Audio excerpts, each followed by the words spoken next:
Hello and welcome to A Gypsy's Kiss, the vlog. I'm Shelley Carney. And I'm Toby, and stick with us a couple of seconds, and we will have a conversation with the famous and infamous Cynthia Meachum.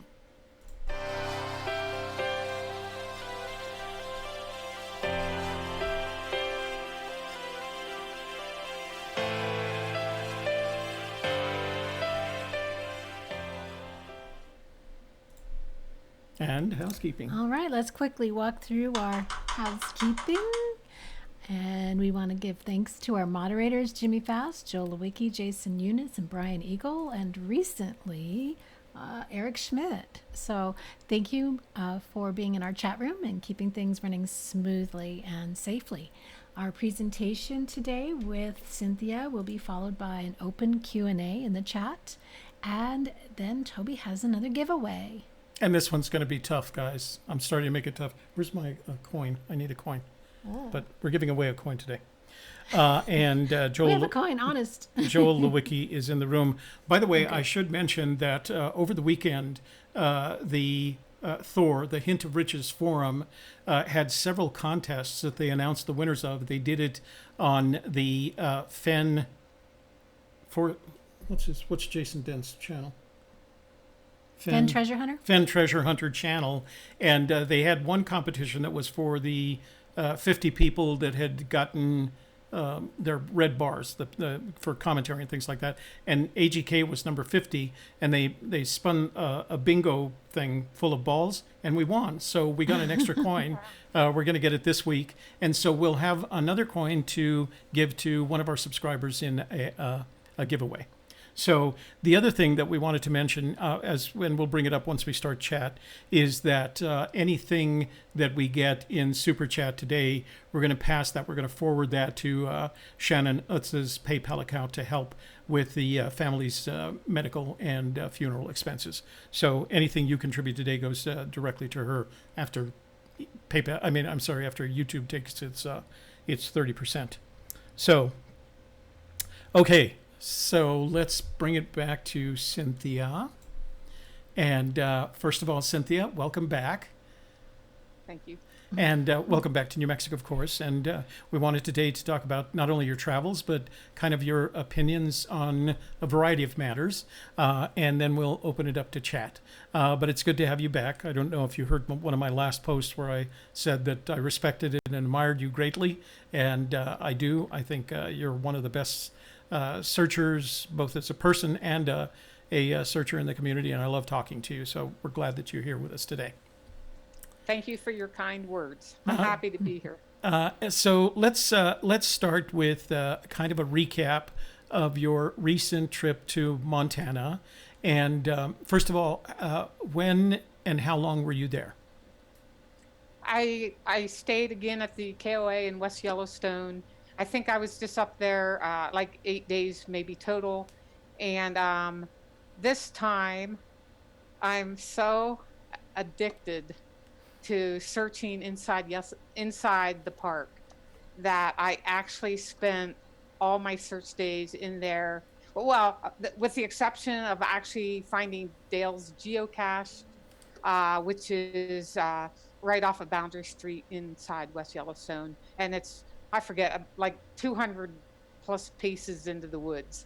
It's real easy. It was a fun thing to do. And I believe, I can't remember if I talked about this before, but it actually made me feel good because I could actually find something. and I didn't need to actually use the GPS coordinates. I was able to actually pretty much walk to it, turn around, look on the ground, and it was actually pushed under some logs. And it was cool because it's like, oh my God, I wonder if it's possible Fenn's treasure could be hidden in such a manner. I doubt it, but you just never know. So that was a cool thing to do. That was the only thing that I actually did that was not inside Yellowstone Park. So how many geocaches have you tracked down in addition to the one that Dale hit? None. That was the only geocache I've ever done. And it was actually fun doing it. Maybe I'll start that if someone finds Fenn's loot and I can't do that, Yeah. Maybe it's all about the chase and feeling good when you actually find something. We last summer hid a couple of caches with the gold dollar, the plated gold. Right. What's her name? Susan B. Anthony. Susan B. Anthony dollars, Right. and we put it there. And there were a number. I think people were really excited to go look for them. But the other thing that interested us was how easy it was to hide in the forest and not do much, but make it completely invisible. In one case, we just put it in the root of a tree and covered it with a rock, and it you walk away from that and you'd never imagine there was anything there. So I think it taught us some lessons about Fenn's treasure as well. Exactly. So so somebody's asking what Shannon's PayPal account is. Since we haven't posted it here, if you go back to our lineup video for this week, it's not only on the video, it's in the description box below the video. I'm not going to try and repeat it because it's not as simple as Shannon Utz, but you can go back to that video and look in the description box. And at the end of today's video, once I post it and I can get to the description box, I will add it in there as well. I'm sorry I didn't think to put it in here. So let's go back to your trip. You were there for how long? I'm sorry. I know you. I think I was actually there in where I stayed at the KOA. I was there 7 days. And one day, the day I got there is the day I did the geocache. So basically, I believe I had 6 days. I searched all of them inside the park. I do want to talk about Dan Barbarisi, the guy that's writing the book. He and his friend, they showed up, I believe, the next day after I got there. They searched a little bit together. Then Jay had to go back to Canada, and then I had a couple days where I was with Dan. So I believe it was 2 different times. Dan and he actually went with me on some of my searches, and then he was also at the function at the junction where he talked to other searchers. So let's. I didn't. I'm assuming because Jay went back to Canada. Where does Dan come from? Dan lives in Boston. Oh, okay. So it was just coincidental that his associate was from Canada. Right. Yes. So tell us a little bit about Dan. Dan actually, I think he used to work for the Wall Street Journal as a journalist writer years and years ago. Then he quit that, and he actually decided to write a book about the daily fantasy sports phenomena that happened. I'm thinking it was like, I don't know, was that like the early 2000s or 2010 when it actually got really big? And I had played fantasy football when I worked, but it was for a small amount of money compared to the professionals, where the winner actually makes like $500,000 or $1 million if they win the big one, and they have the event like in Las Vegas or San Diego or wherever. But anyway, so Dan, because of that book, and it was successful and it was published, then I believe he had heard about Fenn's treasure, and he thought, oh, that's an interesting subject, sort of along the same lines, crazy people who get obsessed, I think, with something, and then the range of that obsession is from barely to extreme. I believe he saw that there was a potential book in that regarding Fenn and the treasure, and mostly the searchers. And I mentioned before, last year he came to the Fennbury. He interviewed quite a few people then, and he is still writing this book and collecting data for it, which is why he wanted to meet up in West Yellowstone at the function at the junction, and then talk to other searchers, and also go out on a search with me up there. And I'm sorry, go ahead. No, you go ahead. So I believe his book is very ongoing, and I believe he plans to continue writing it throughout this year and possibly even into 2019. So as far as when that's ever going to come out, well, if I would find the treasure chest the end of this month, that would probably hasten the release of it, but don't count on that. And what do you think of his approach to all of this? We're going to talk about these in just a few minutes, but how do you think he's handling his approach to developing this book project? I actually really like his approach. He really, I think, is going to dwell on specific searchers and our various or quirky personalities. And like I said, I think some of us are so extreme, and then there's others who, eh, so someone like me, I flit about, how I've gone from searching New Mexico for 5 years, and now I'm up into the Montana, Wyoming area. And this is probably where I will continue to search until it's found. Not necessarily inside Yellowstone or even West Yellowstone, but I still like the Cody area, possibly the Wind River Range, but I flit around. Then you have people like, I'm going to talk about Brooke a little bit. She came up from Houston to attend the event, and her search area is not in West Yellowstone, but it is Montana. So, but she has a general area, and she does not deviate from that area. So you have the various people, and she's also, I think she's been involved with Fenn's Treasure for a number of years, so she's not new. But then it was really cool because at the function, a woman who was at least new to me and fairly new to Fenn's search. Her name is Faith, and I can't remember where she came in from, but she has some areas up around. I don't want to say too much about most of these people. No, I, that's I fair. believe I believe she is searching. I'm going to just say Montana and Wyoming as well. And then JDA, who posts a lot on Dale's blog, Yeah. he does not hide the fact that he searches Wyoming and has a general area where he goes, and he's been a searcher for a number of years as well. So Dan actually had the opportunity to sit down and chat with numerous searchers. A lot of us doing it for a long time, some fairly new, and just with all different processes that we use. And more of us will give up information than others. I mean, me, hell, I'm blogging about every place I went up there, that my last trip. And I mean, I'm giving details of my solutions and where I went. If someone goes there and finds it, oh well. Good luck to everybody. If I put it out there, I feel fairly confident that I searched it well enough that it's not there. Right. But I'm old, I'm blind. So and just like we talked about the geocache and how easy it is to hide something in such a simple manner. Who knows? Maybe it's there and I missed it. Well, that's the conclusion we're coming to, that you just have to, if you have a good sense of where your solution takes you, you have to keep going back, because it's not, you can't search every place that it has the potential to be. I mean, it's pretty amazing. So let's, since you brought it up, I wanted to talk to you about it. How was your function in the junction? How did it go? It actually turned out, it was so much better than I ever anticipated that it would be. There were actually a total of 21 of us that showed up for the Saturday event.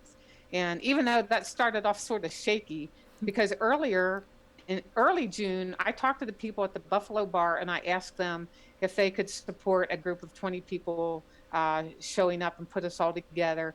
The woman I talked to that day said, yes, she'll set up tables out on the patio. It was covered because it rains a lot there. So I wanted to make sure we had a roof over our head, and it seemed like it was no problem. When I went in Saturday morning of the actual event and talked to a different woman, she said, no can do. It's all first come, first served. We'd have to sit wherever find seats.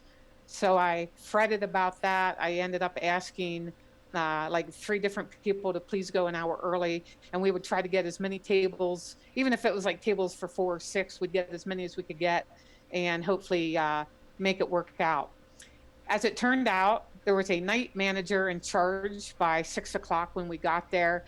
She worked with us. She was just a sweetheart, and she made it so that as some of the larger tables of patrons left between 6 and 7, she saved 2 of those big tables for our group. So eventually we had 3 big tables all in one area. Some of us ate, some of us drank, some of us did both. And then we just mingled. We got up and we just moved around and talked to a lot of different people. So it turned out very well. And the mood was it's still so jubilant and enthusiastic. And Of course, there was alcohol involved. Maybe that's part of it. I mean, and there again, we're in a bar. And I don't want everyone to think like we were all drunk or whatever. This is an establishment where you can eat, where you can have drinks if you want to, and it was just a great venue to actually have it. And there was just a lot of enthusiasm, and I was so pleased. And what I never expected were we had people there that drove from Florida. We had people that drove from Houston. Um, Doug came in from Michigan. And obviously we had New Mexico, Idaho, Colorado represented. So it was just really, I was so pleased with the fact that so many people came from great distances. And some of them, it was because it was their search area. But then, like Brooke from Houston, it was not her search area, but she She wanted wanted to to be part attend of it. and Yeah. talk to everybody. And we knew her from past Fenbury's. Right. I remember her seeing her her face, her picture Right. in previous Fenburys. That was one of the things that we found out about Fenbury is that people drove and flew, and I spoke to them from as far away as Florida Yeah. and as far away as Oregon. And they came specifically for this purpose. Some of them were going on to search, but it was kind of a cursory search.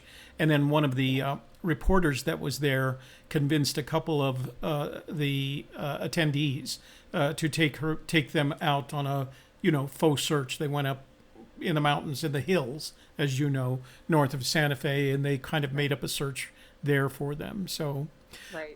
well, a lot has happened while you were gone in terms of the media and in terms of Fenn communicating with the outside world.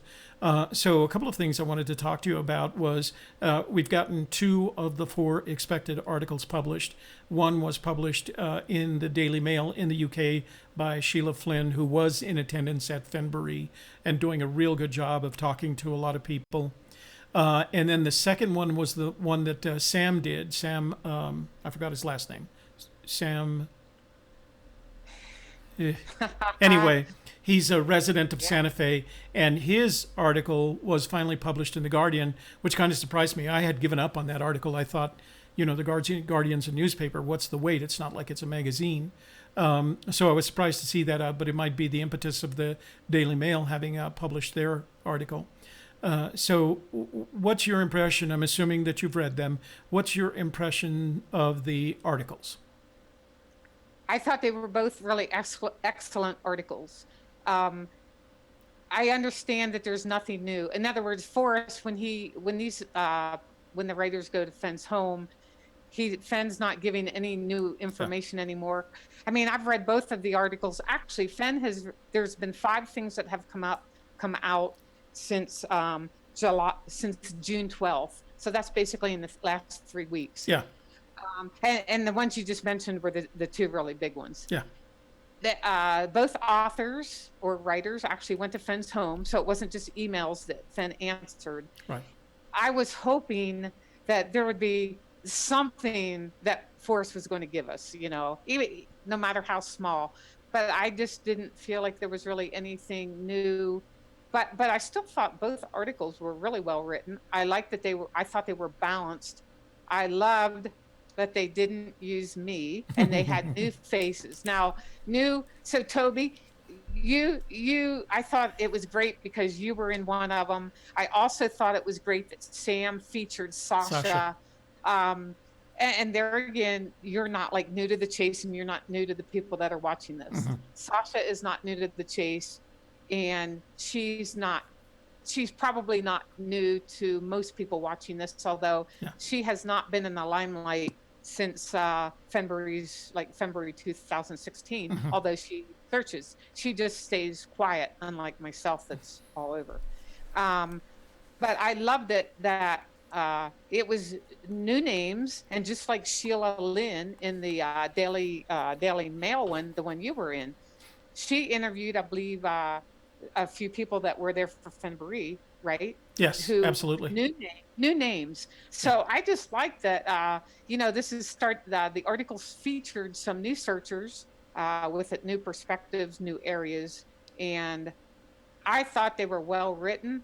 I like that. I didn't mind that they talked about the unfortunate deaths of forest searchers. That's anymore, that's just part of the That's part of story. the story. Yeah. But they didn't dwell on it, Yeah. and they didn't use those that headline as the reason for writing their articles. Yeah.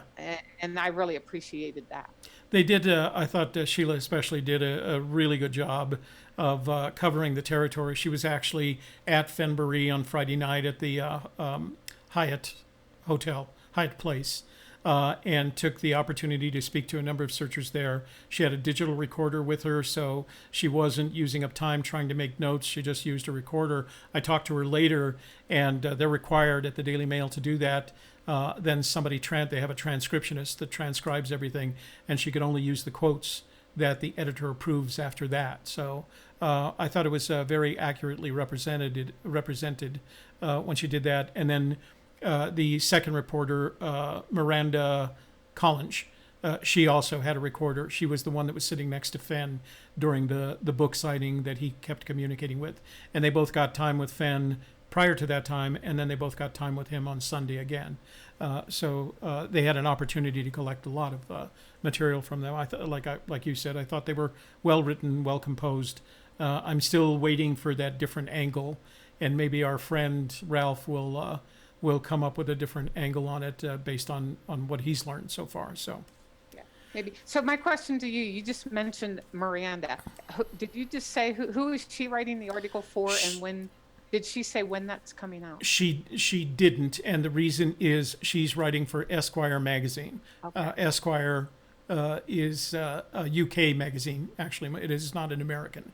So Esquire, she writes for Esquire magazine. So it's probably on the same timeline that, say, Ralph's was, since she's writing for a magazine and not a newspaper. And again, that's what surprised me about Sam's. I would have expected that since he was writing for a newspaper, and we knew when he did his reporting that it would come out sooner. So we'll probably see Miranda's story in November time frame, just because it's a magazine and not. But it's a well-known magazine. Right. So Yeah. I think Right. it's an interest. And I spoke with her, and she was very like most Brits that you meet, very subtle, very calm, very quiet. Her sister was actually her photographer. Annie was with her and was her photographer, and they both made the trip from the UK. Sheila had made the trip from New York, and hired a freelance photographer when she got here. So, but they were good stories. Good. So Right. I'm glad. Well, then, so there's a couple. We know for sure then that there's got to be at least two more, if not more, articles coming out sometime in the next number of months. My expectation, yes, that is true. My expectation is that they're going to want to get them out before the end of summer, because it's not a winter article, right? Right. It's not something that's anybody's going to take an interest in. And she has the lead time. The Esquire magazine has the lead time to get it out August, maybe September time frame. I think I agree with you. I think we'll see them both before the end of summer. Those are the only others that I'm aware of that are of major note. There was one released online that was basically a rehash. It was a blog post and a rehash of all the previously published materials. So there was nothing new in it. So one more comment just to make, since you asked me what I thought about both of the articles just released. The one that Sheila wrote for the Daily Mail, I thought it was really interesting when she commented in there that Sam, who is Fenn's youngest grandson, mentioned that he had been treasure hunting. And apparently this was in front of Forrest, because according to what Sheila wrote, Forrest said he did not know that Sam had been treasure hunting. Did I get that right? I believe, I have it written down, but I believe that was the gist of what Sheila wrote. And that Fenn then went on to say that his family basically does not talk about the treasure or the treasure hunt. That's how the story went. I just found it interesting that Sam leaked that he had been treasure hunting. So I thought that was quite interesting. I thought it was interesting in the sense that Fenn was surprised by it. So, right. But the question is, of course, was he really surprised, or did he know his grandson was treasure hunting? But that is Fenn also said, we don't talk about it. It's not so, topic of conversation. So it is possible that Sam could have gone treasure hunting, and it just because they don't talk about it in front of Grandpa, it never came up as a topic of conversation before. And then Sheila spilled the beans, apparently. So Right. So that was it. So you said, or I guess I said that there was really nothing new in it. I guess that was the only thing that was sort of new to me and really caught my attention. there was something else in it about dates, about when he hit it and that kind of thing that she covered that wasn't quite new, but it was different from anything that had been published. I'd have to go back to the article, and I strongly recommend to anyone who hasn't read it. It is posted on our blog. You can go read. You can click through to both articles, the one on the Daily Mail and then the one on the one for the Guardian. Both of those are UK newspapers. And Actually, you got I'm it. gonna, if you let me break in here, I printed that out. Oh, just in okay. case just in case you brought this up. So this is what Sheila Lynn wrote. Fenn hid the treasure 8 years ago, just before he turned 80. That is not like real new, but it does confirm what was posted on Chase Chat by Stephanie, probably in 2012 or 13, where Fenn basically had told her he hid it when he was 79 years old. And then Steph went on to say that she had talked to Irene Rawlings, who had seen the chest in Fenn's vault in mid-July of 2010, which then basically the time frame, and this is all not, coming from Fenn. So, you can either believe this or not. Right. But I know Steph back in the day took excellent notes. She and I had corresponded way back in 2013 or 14, and she actually had told me that she was sure that he had hidden the treasure between the end of July and his birthday, 2010. So believe it or not, but when I read that, and the reason I printed that out was because that basically confirmed what Steph had I'd thought. said years ago. Yeah. Years ago. And Stephanie at the time had a much better relationship with Fenn than she did now. Right. And she was in direct communications Right. with him. Yes. So, and like many searchers do, who do talk to the people that actually got to correspond with Fenn early on. I know I took excellent notes. I mean, so that I wouldn't forget things that he said, whether or not he was messing with us or whether or not it was real. I think most people that talked to Fenn early on took notes so that you have the wording exactly with what he told you. So, I don't want to stir the pot or whatever. I'm not trying to do that here. I'm just saying that when I read that quote from Sheila Lynn, actually, it's not a Fenn quote. It's her writing that he said it. It's like, whoa, yeah, that confirms. So. well, after Sheila described the process, there was a point at which on Friday she had put her digital recorder, audio recorder in the middle of the table, and she stepped away from it. And I picked it up and I said, Sheila, do you want to take this with you? Because it was still on. And she said, no, just leave it there. And then later in the evening, I had the opportunity to talk to her, always interested on my part, about the process. And their process is they have to make digital recordings, and they turn those recordings over to a transcriptionist. And then the transcriptionist gets everything they can out of it. Now, there's points at which two people will be talking. And when you hear it on the digital recording, a transcriptionist can't handle it. They're not allowed to take that and use it as part of the transcription. They can only collect the transcription out of exactly what the transcriptionist can hear. And then that transcription is given to an editor who then makes a decision about which quotes are accurate enough and complete enough that they can be used in the article. So that's a very strict process. And now it hasn't always been adhered to by all the journalists that speak to Fenn, because you and I both know there are things that are written that we know Fenn would never have said because it's too much information. But they assume that. These guys are pretty good, it seemed to me. And I noticed that Miranda was doing the same thing. She had a small digital recorder that she had on whenever she was speaking to someone. So, Right. and they don't have the same problem with off the record. If you're talking to them, you're on the record, and unless you say, "I'd like this to be off the record." So, okay. Good. So then the last thing I wanted you to talk about. Well, before we go on to that, I've known you long enough to know that you were a committed New Mexico searcher, and then you transitioned into what I'd call a committed North States searcher, Wyoming, Montana, right? Now that you've been up there, what is it, 3 times? 3 different times now? Right. You did a scouting trip. Since April. Right. Yes. So you've been Right. up there 3 times. Yes. What is your intuition telling you now? My intuition and my brain, which Are I different. guess actually that's 2 different things. Yeah, they're 2 different things. So my brain is telling me it's not in Yellowstone National Park because I just think there would be so many legal ramifications if that's where it's found. Oh, and I'm glad you actually asked me this. I searched 3 of my days this last trip. I actually was in the Ojo Caliente area, which is at the end of Fountain Flats Drive. Now it's inside the park, so you still have to pay to go in, or if you're old like me, you have your free card. It's so easy to get to. You park at the end of the road, you walk 300, or no, I think it's 0.3 miles. Mm-hmm. So what, a third of a mile or less from where you park your car to the actual Ojo Caliente hot spring, which is what Fenn wrote about in his River Bathing is the Best Story.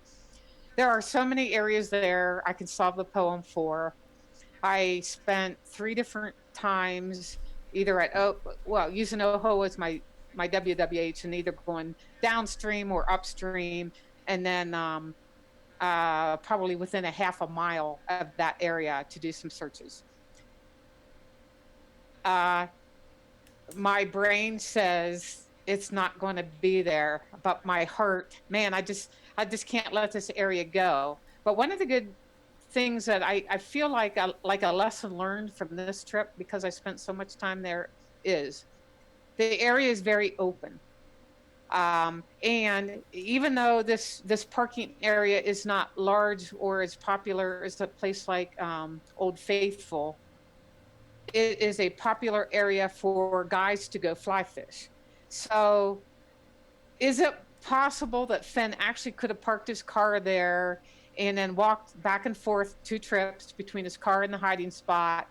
And even though he supposedly carried the chest and the loot inside a backpack, the odds of him actually being able to do this, and he even said there was like no one around when he walked back to his car. He laughed out loud and said, "Forrest, did you really do this?" Something like that. I really do believe that it is too popular of an area for him to have parked his car there at the end of Fountain Flats, where I parked and where I went and searched. Mm-hmm. Does that mean that he couldn't still have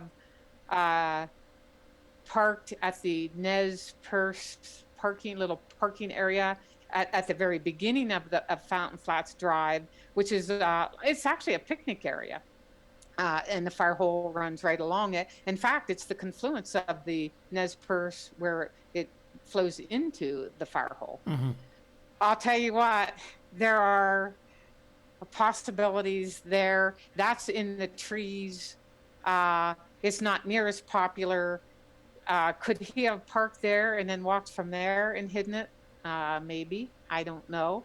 So I think I'm sort of done with the Ojo Caliente area, because even though I just love it there for so many reasons, it makes sense that I don't think he could have done it and not be seen. But this other parking area, I go back the end of July and I will look. So you're still comfortable with the possibility that it could be inside Yellowstone Park? There is a very small percentage of me thinking that he did it. However, Forrest is so weird and so different than any of us. And here we are. So the 3 of us are talking about legal ramifications. I don't think Forrest gave a rat's ass much of his life. And this is just my opinion. Mm-hmm. I just don't think that him I don't know. The fact that there's a legal part of it, if he did hide it there, does he care enough to not hide it there if that was his special place? Mm-hmm. I don't know. And that question in my mind is what keeps me going back there. And the fact that, my gosh, there's so many places where the warm waters really do hot, and the very hot scalding waters hot too, which I found out the hard way, because one of my lessons learned was when I went to Boulder Spring, which was actually in a hill of boulders. So I loved it. There were places to hide it. It was close to where you park your car, easy access, blah, blah. I actually walked downstream from where the bubbling water was coming out of the rock hillside, and it actually flowed into Fairy Creek, which I used as hints as well. Mm-hmm. And I actually stuck my hand in the water that was coming out of the hot springs, even though it Ooh. was, I don't know how many more yards down, and it was still scalding Mm-hmm. hot. So that was a lesson learned. Be very careful about that. And I just don't know. There's other places that are more concealed if I would go to the Nez Perce parking area. So All right. Well, let's put it I another have way. to go back. I So, have to go back. so let's say your best friend, someone that you cared about and respected, was a redneck from Texas, had a pickup truck, a sleeping bag, and 12 kids, and told you, "I have enough money to pay for gas for one trip up there. One trip, all I got, and I want the best chance of finding it." Where would you tell that? Where would you tell your best friend to go? I would tell him to come through Albuquerque to pick me up. I will get him for free into the park. So, no, Toby, you're absolutely right. I do agree. Fenn basically, he has used different times. He has actually stated that one of the reasons he wanted to do this was there was a recession going on Mm-hmm. back in whenever, and that gave people hope about finding money. So some of him did this to help people that were not well off. Is he going to hide it in a national park where you have to pay to go in? Probably not. Is it still maybe up in the West Yellowstone area, uh, along the Gallatin River in Montana? Yeah, maybe. Okay. So, All right. yeah, I mean, that's just one more reason of why it probably is not within the park boundaries. Yeah. I do agree with that. Okay. Oh, so- I just one more thing I did This want to is your mention show. real You quick. Because I had it on my blog that I actually searched from Ojo Caliente upstream into the Pocket Basin area, and I actually posted a picture of what I call Olga's bathtub. I finally got a book on all the geysers and hot springs of Yellowstone National Park, and the official name of that is Baby's Bathtub. So I had it half right. Good. So the last thing that I wanted to talk about was you're very familiar with what Fenn writes and ends up on Mysterious Writings. We all know that back in February he told us he had a gut feeling that it would be found this summer. And then when asked this last week, and it was posted on Mysterious Writings about his gut feeling, his response was, and I can't quote it perfectly, guys, here, so don't get mad at me. My gut feeling is wavering. You got it. That's exactly what he said. I printed that out Oh, too. okay, all right. He actually, yep. He said my gut feeling is wavering. Right. So, Yes. what did you think? What was your both intuitive and thoughtful response to that response to the question? I think we have, I don't know, 3 or 4 different things that he could have meant by that recent answer. I believe you did a show. I was not on the panel, but there were a lot of good ideas presented on that show. And some of it, I believe, addressed his original gut feeling statement. So some of the people feel that his original statement I think he made it back in January. Some of us felt that he made that like he thought it would be found just from the sheer number of searchers anymore. I felt it was just his annual winter cheerleading statement. Yeah, that's kind of how I felt. And then none of us do know. Then one of the people in the panel just brought up recently that it's almost like that statement sort of backfired. And there were people that maybe thought that when Fenn said that in January, that meant that he was actually directing that at specific searchers. And if you were a new searcher, no point maybe in even going out and looking because Fenn was addressing someone else. That I agreed with whoever brought that up on the panel, that in a way that statement he made in January backfired. Is this new statement a way of him getting out of that and trying to sort of backstep to where it sounds like, oh, it's fair again? It was never directed at anyone specifically or not, although him saying wavering, it does not reflect that that's the reason he just said the new statement.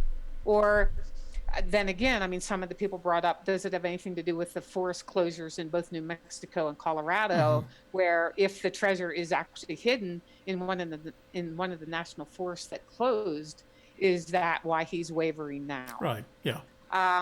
Or, then someone else brought up, or maybe I read it on the blog, is it possible that he is, I mean, there's people, it's really funny, the number of people that think that Fenn speaks directly to them through statements.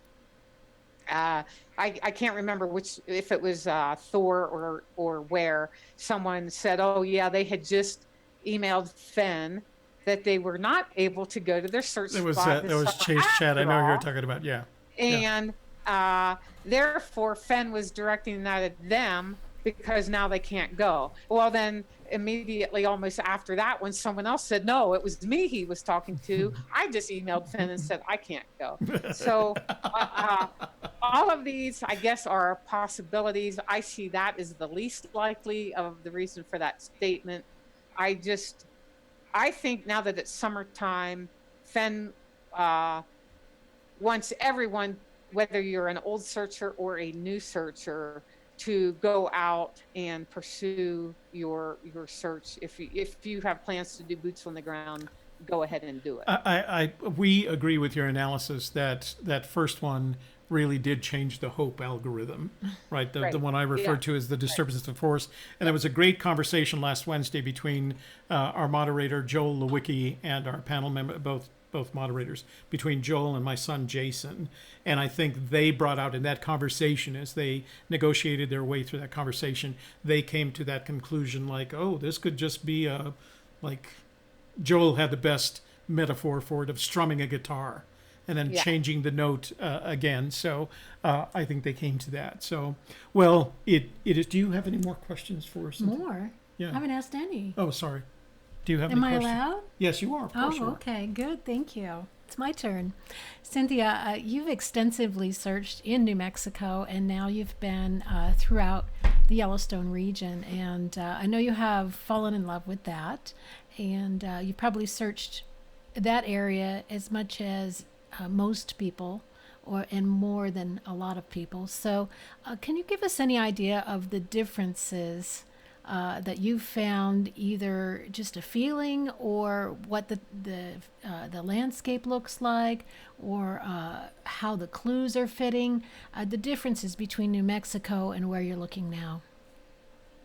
I think for me, the answer to that is, now that I have been up there and I've read the book just like everybody else. I've read The Thrill of the Chase 100 times. There's enough references in that book to the West Yellowstone area, and even in the chapter, is it called Flywater, where he talks about fly fishing and he names some of the different streams or the rivers.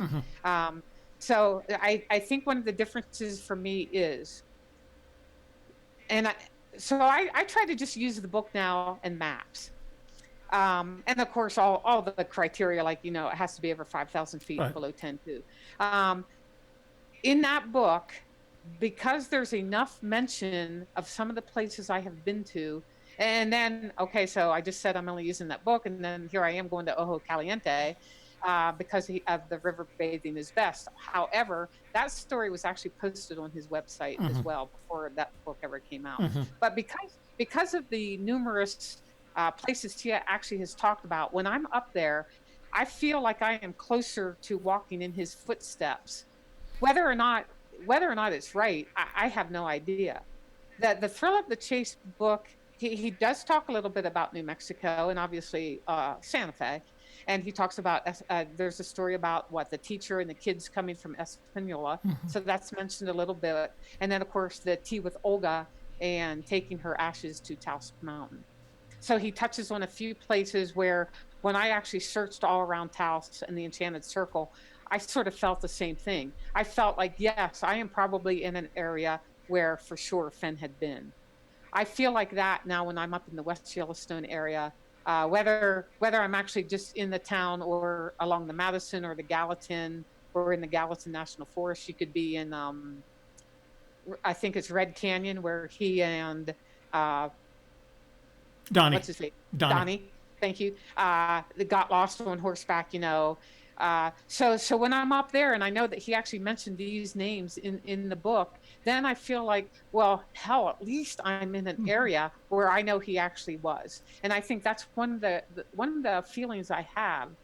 And when I go back the next time at the end of July, I'm actually going to, instead of staying in West Yellowstone, I'm going to stay at the Campfire Resort, which is right along the Madison between Hebgen Dam and Quake Lake, I think. I think it's in an area called the Cabin Creek area, if I'm right. Yeah. I was there just briefly once before. It was absolutely gorgeous in the wintertime. That's an area that I'm going to try to make myself on this next trip, stay out of the park at least a day or two, and actually do more searching in that area. And that will include Red Canyon. Whether or not I hike much of it, I really don't think we have to hike more than a half a mile from where you can park. So like, I don't know Red Canyon well. I know it's been searched hundreds or thousands of times, maybe tens of thousands of times. I don't know, because he talks about it in the book. I will park at the end of the road. There's a trailhead, I think, that goes back through Red Canyon. I will likely go walk that half a mile, 30 minutes, most maybe, and to get a feel on Toby, to use you and Shelley your term, to see how fenny it seems. Even though we know he and Donnie did go back there, I still think it has to be fenny. So I will go check it out, and I'll give you a report on if it's fenny when I get back. Well, we look forward to that conversation. So I'm sorry, keep going. I'm just listening here. That was my major question. Oh, okay. So did I answer that, Shelley? Yeah, so you're saying basically, at least you know for sure he's been there, and that would be a major difference for you. Is that correct? Yes, and the fact that I really do believe that the warm waters refers to some kind of a geothermal feature, and I just have run out of any I can find in northern New Mexico, and there are so darn many in the Montana, Wyoming, Yellowstone National Park area that is one reason I actually can have wrong solves for the first two that actually sound good on paper. And so that is one reason why I do keep going back there, is because I actually do. There are warm waters and there are canyons, and I've just run out of them in New Mexico. What do you think about the way the land looks? Since you've been in both places, are you finding a lot of similarity, or is it completely different? No, they're not completely different. And if you get into the Taos Mountains, I know you and Toby actually have done the Chama area, and I have not searched there, but I've driven through it. So if you do the upper Chama River area around Chama, or you do the Red River area, or Taos itself is more desert-like, but if you drive back to the Taos ski area, then you're driving back a canyon that's rugged, and it's definitely a mountain, and it's tree covered. So I think northern New Mexico, where you guys have searched and where I have searched, it is very similar looking to the mountains of the West Yellowstone area and along the Gallatin. So I think those that is in common in both states. That's actually in common in all 4 states.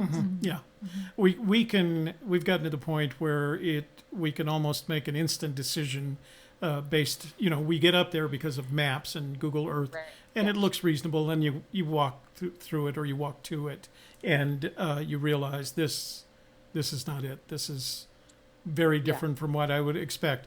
Not that he couldn't have, but that's Right. not how he describes the mountains and my church is in the mountains Right. and the river bottoms, Right. and that's we get a lot of it's not Fenny enough. Yeah, I agree. Okay, I'm done. Okay, so I have one last question for you, and this may be asking too much. I know that you and I have talked about the distance between our Clue 1 and our Clue 9, and that over our time and experience doing this, for both of us, it's gotten progressively smaller. But I have another question for you regarding just something between Clue 1 and Clue Okay. 9. Okay. Is there driving between your Clue 1 and your Clue 9? Sometimes. So I've I think from especially after this last search up there, I think I really do want to have a more open mind than what I've had in the past.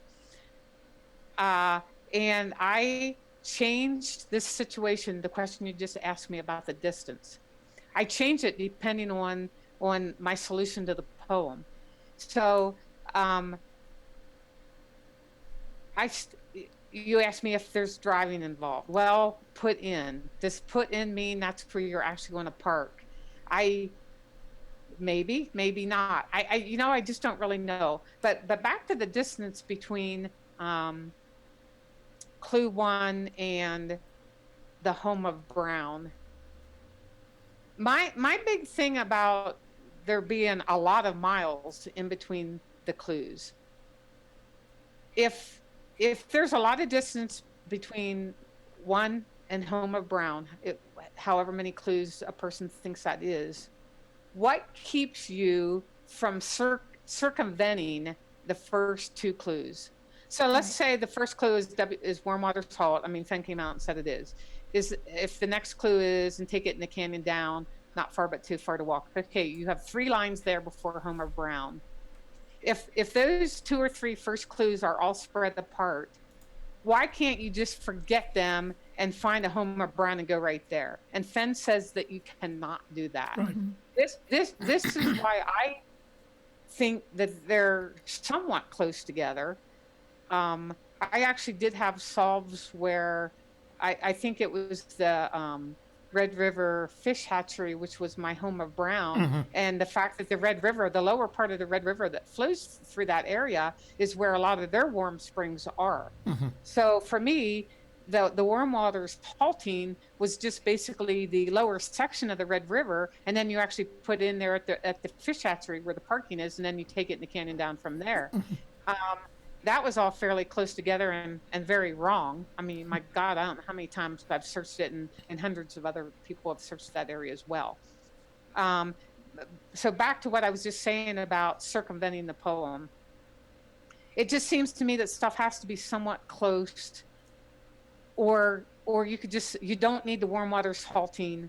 You don't need the canyon down. You just oh yeah, there's a confluence of 2 streams that are famous for brown trout. The fishing is great there. It's the whole thing about you could circumvent the first 2 or 3 clues if they're not close together. And whether or not you drive, I mean, there again, sometimes, yeah, it's like I park right there at the home of Brown, or I park like at Ojo Caliente. I'm parking in a parking lot. I'm walking to Ojo Caliente and then taking it downstream and then following it clue by clue by clue, step by step by step. So I vary. It all depends on what I need.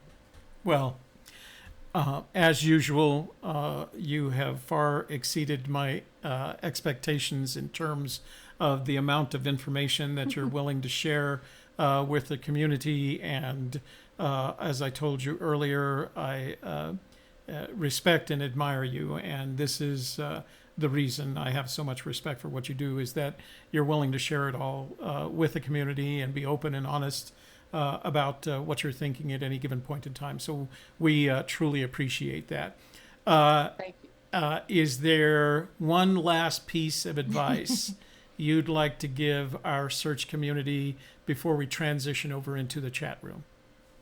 Yes, everyone has to go to Yellowstone National Park. Not because Fenn's treasure is there, just because it is the most diverse, absolutely fantastic place to go.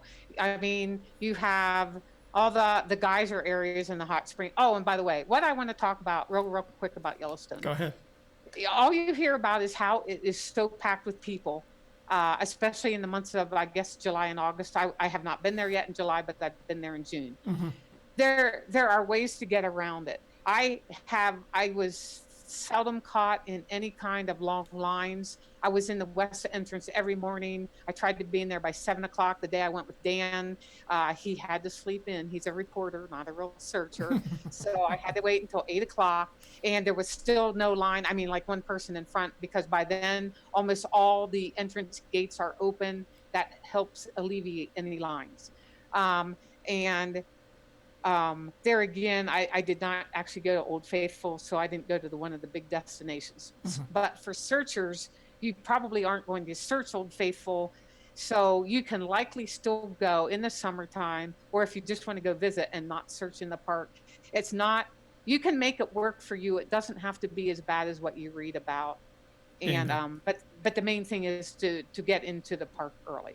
And then the other thing about the park, whether or not you search in there or not, it's just an incredible place, along with the geyser areas that I like so much. Then you also have the areas like Slough Creek or Grebe Lake, and they are up in the higher elevations of Yellowstone. It is more mountainous. It's not the geyser or the hot springs areas per se. And then you also have the Lamar Valley or the Hayden Valley, which is where most of the wildlife is seen. So it is just a great place. You can take your family or your wife, or go like me and go by yourself. And it is an incredible place to see. So, and I have not been paid to say that.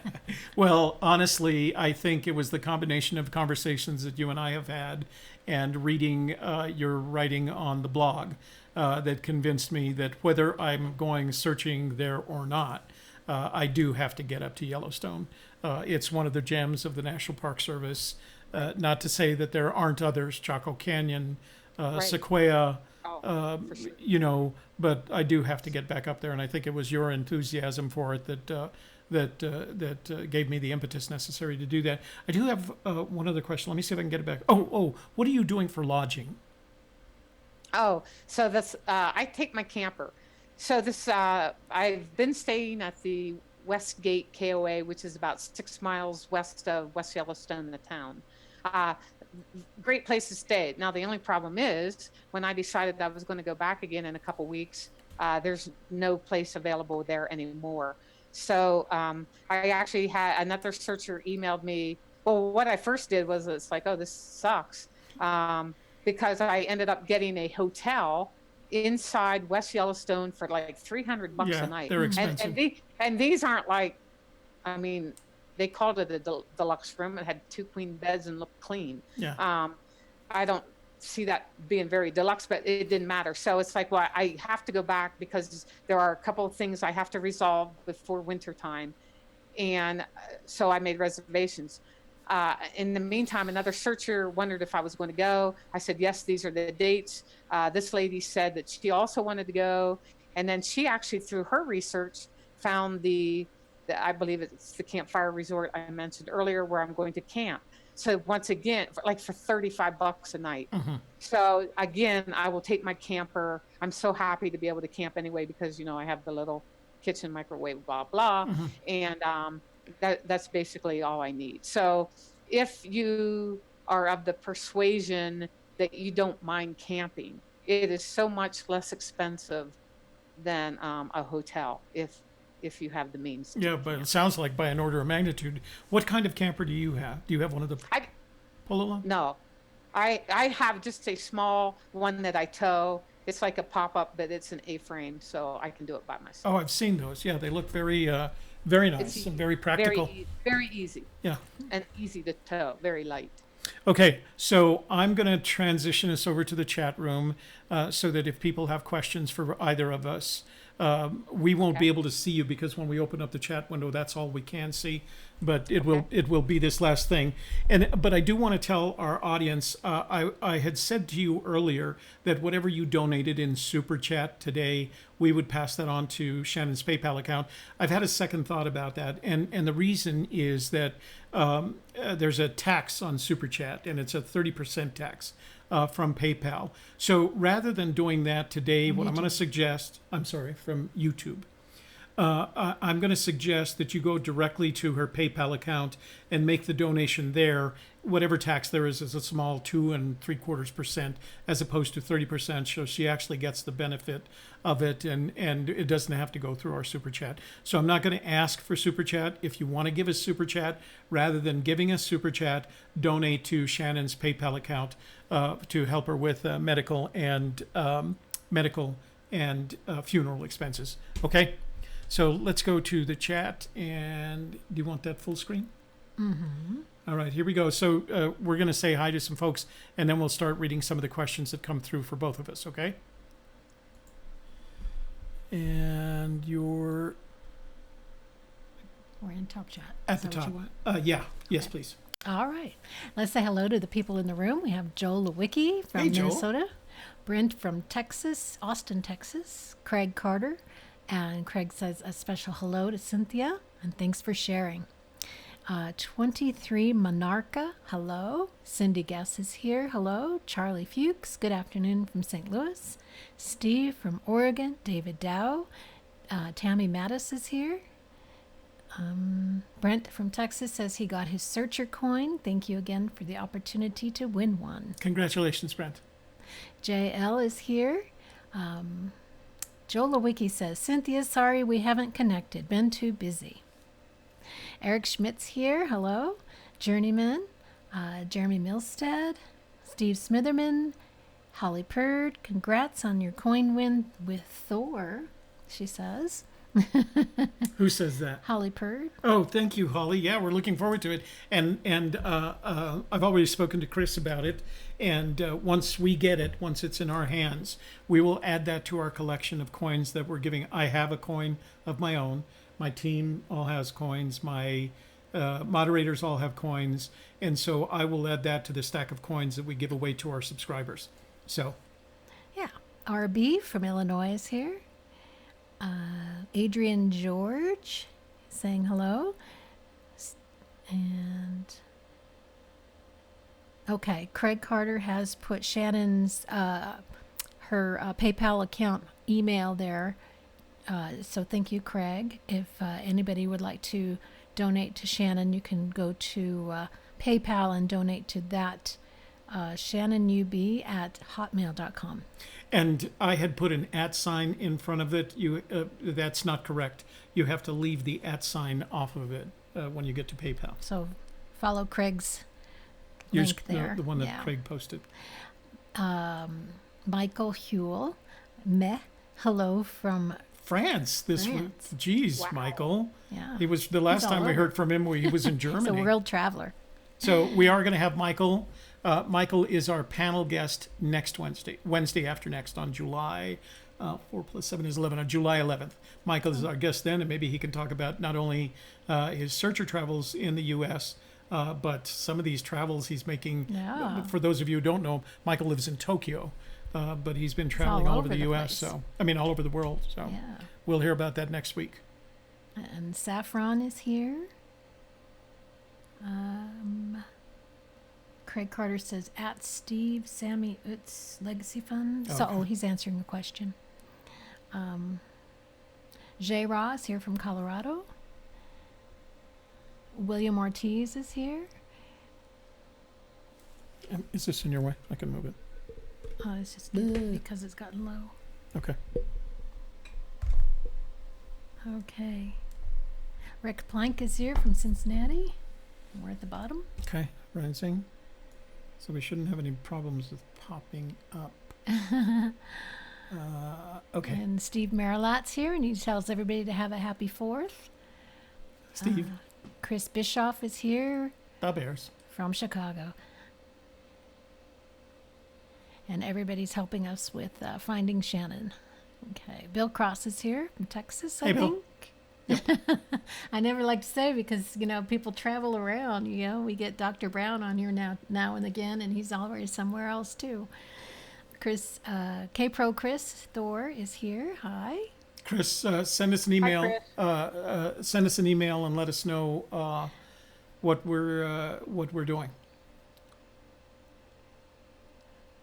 Okay. Craig Carter donated. Well done, Craig. Yes. Have to remove the leading. Yeah, you have to remove the leading outside camera. Yeah, that was my mistake. David Dow was there for a minute in West Yellowstone. Paul Wood is here. Davio 22. Jimmy Fast. Oops, I'm sorry. When you mentioned JDA being there for the function in the junction, I noticed on Dale's site that he mentioned he went back there again since then for a short trip with his son-in-law. So he's really hooked on that area. Welcome back, Jimmy Fast, wherever you were. We missed you. Yeah, must have been vacation. Adventurer wants to know if Jimmy Fast is going to do some more videos.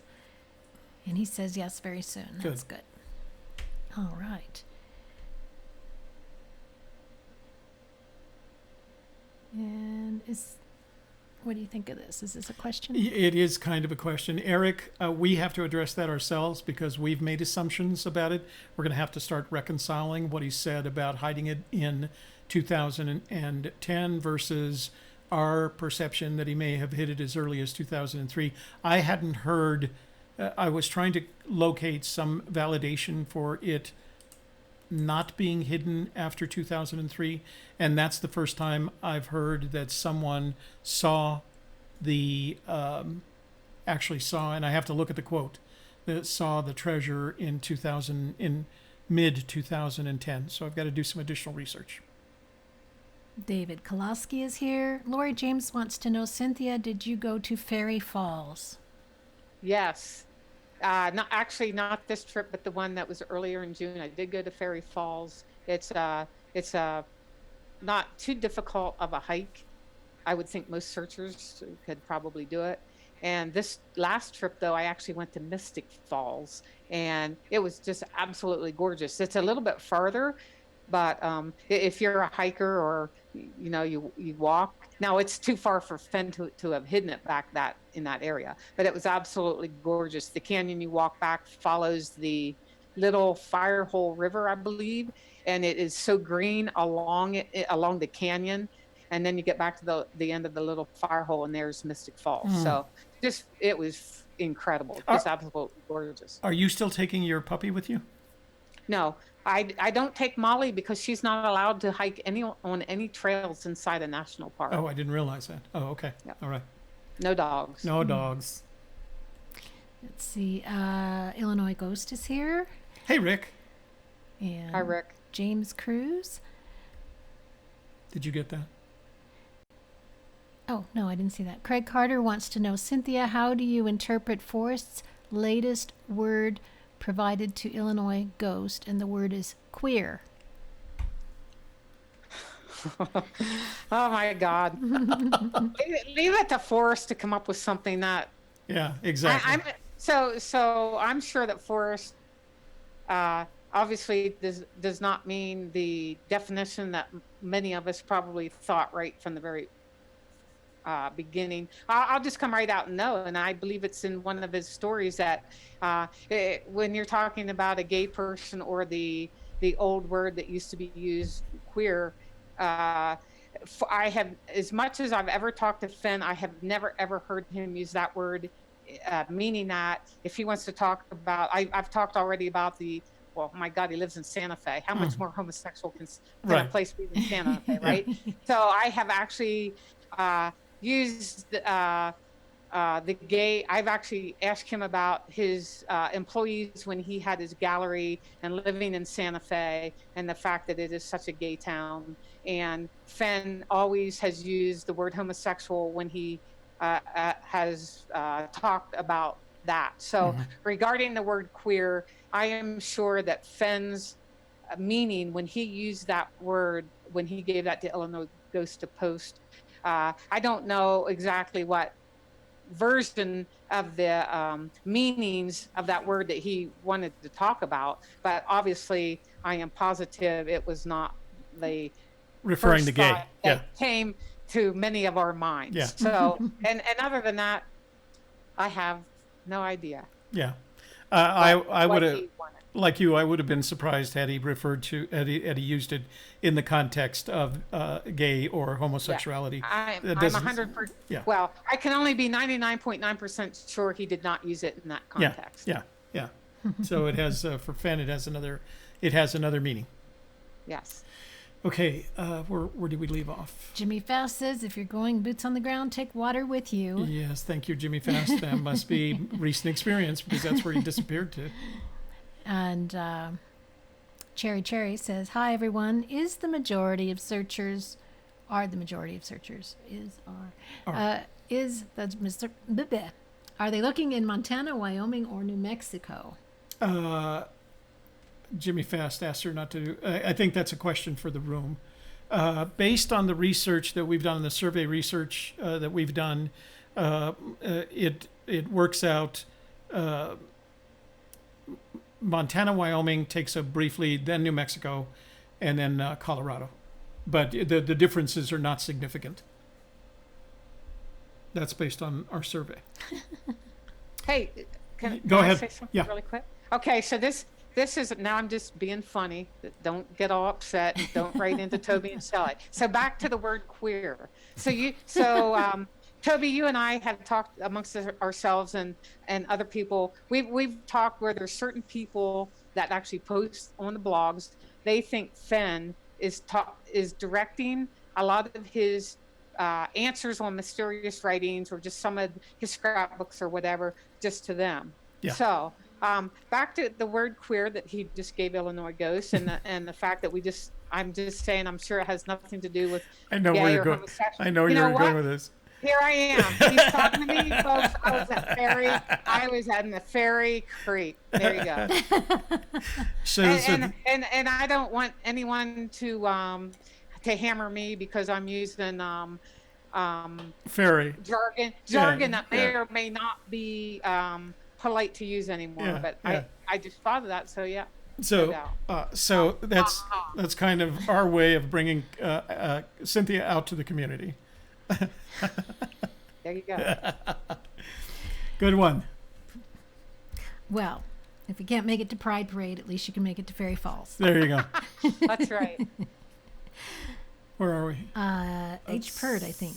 Okay. Holly Purd says, do you believe Fenn's waiver may mean relinquish or abandon known right claim, and he is reiterating it may be claimed soon instead of wavering in my resolve?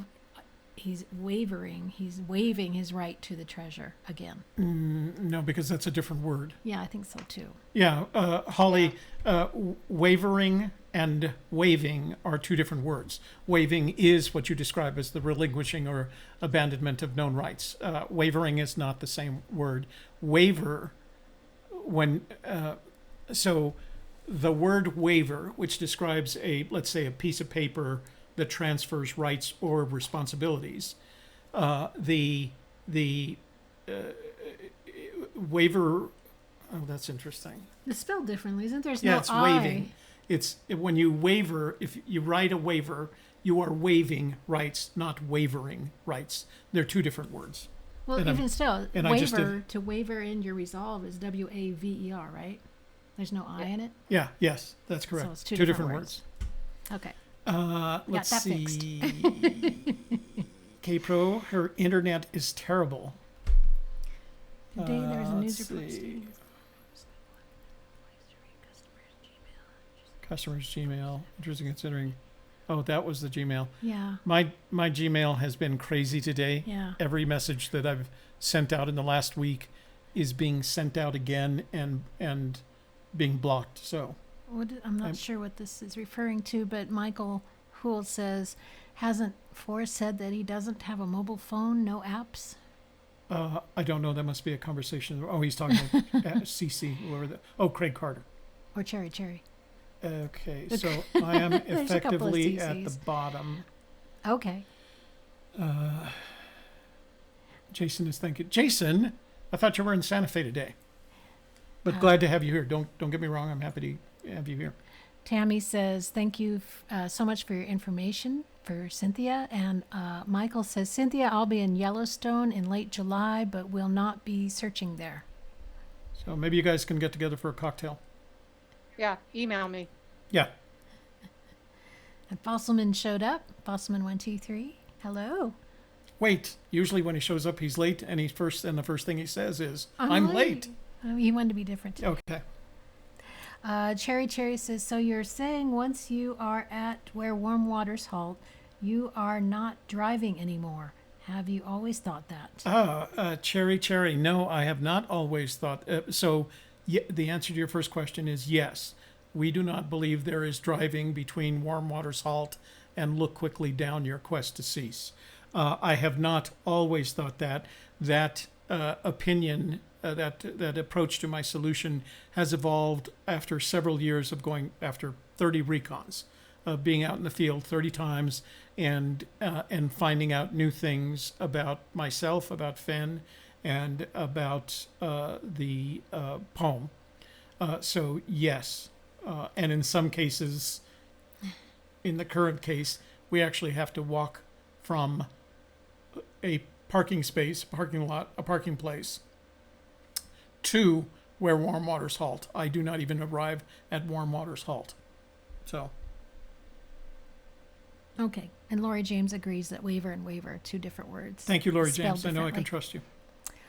Esquire says, I just got here. Why is there a donation request and who is Shannon? You can refer to Toby's video that came out yesterday in the lineup, and he talks a lot more about Shannon in that video. Yeah, Gives you all the background. Shannon is Odious Soul on YouTube, and she lost her daughter this last weekend. So, but you can get the full story. Well, Shannon has recently put out a video. She put out a video this morning explaining the story, and that's why they're not struggling. They were surprised by the medical expenses and the funeral expenses. So we're just contributing to her PayPal account to help her with that. Saffron says, my husband, son, and I just went to Yellowstone last month for our first boots on the ground. Rainbow Point Campground was great. My husband is ready to go back. Everybody's going. Jeez, I'm going. I gotta go. You know, it's pretty nice where we go too. Yeah, no. It is beautiful where we go to. Yeah. And it's a lot closer. It is actually good. Okay, bottom of the chat. So we're closing chat, guys. We won't see anything else, right? So we're going back to OBS, and Shelley has to speak for a little bit. Stay with us, Cynthia. Do I have anything else that I need to say? You have to give. Oh, we're going to do. Okay, we'll go ahead and do this first. Okay. Well, thank you all for being here today. Make sure that you give us a like by doing the thumbs up, boop, like that. And I'll give you a second now to do that. Just go, boop. It doesn't actually make a booping sound. Boop. You have to say it out loud yourself. So, yeah. So like this video, share it with your social media contacts, your friends, your family, and your dog. And make sure you subscribe and click on the bell to receive notifications whenever we go live or release a new video. We want to thank Cynthia for being our guest today and for sharing all that great information. Again, being our guest. Thank you. Yeah. We're always excited to hear from her because she is such an experienced searcher. And, it's great to have that as a resource so we can learn more without always having to go out and learn it for ourselves. It's nice to be able to learn it from somebody else.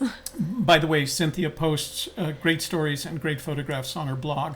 Tell us your blog address again, Cynthia. It's chasingfennstreasure.com. Yeah. All one word, no apostrophe. I strongly recommend that you subscribe to her blog because she's a great writer and shares as much information in her writing, and she's a great photographer. So it's always fun to go there and just keep up with what she's doing, and she's as free to share information on there as she is on our program. And we're very happy to have her on our program, and we'll look forward to hearing back from her when she gets back from her July visit. I do want our chat room to know that you were members of up to 97 people today who watched our chat. That was very kind. I didn't get this earlier, but I wanted also to say thank you to our cadre of moderators who do such a great job, and make sure you say thank you to them for doing the great job that they do in moderating our chat. It makes it a healthier place to be, and we're happy that they show up to do that. So, okay. That is about it for me. All right, so here we go so I'm going to go out of transition for just a second. Everybody get ready. Get your pencils ready. Get your paper ready. Take some notes. This. We got the giveaway coming up. Okay, so I'm going to leave it up for 5 seconds. Okay, so here's the giveaway for today. I don't have a coin in my hand, but there's a giveaway, picture of it coming up. Picture is so you have to post the answer to this question in the comments box below. Now, for those of you that get worried, it always takes a while for YouTube to process this, our live stream. So the comments box aren't always available. You have to keep an eye out for it. Okay. Don't send me an email. Emails don't count. These are for new coin winners already. If you've won another prize, you can go for this one. If you've already won a coin, Troy Barlow, you can't go for this one. There's a 6-hour time limit from the time we finish the show, and you must be one of our subscribers to win. Okay? So here we go. Get ready with your... Okay. We're going to leave it up for 5 seconds. 5 seconds, and go ahead.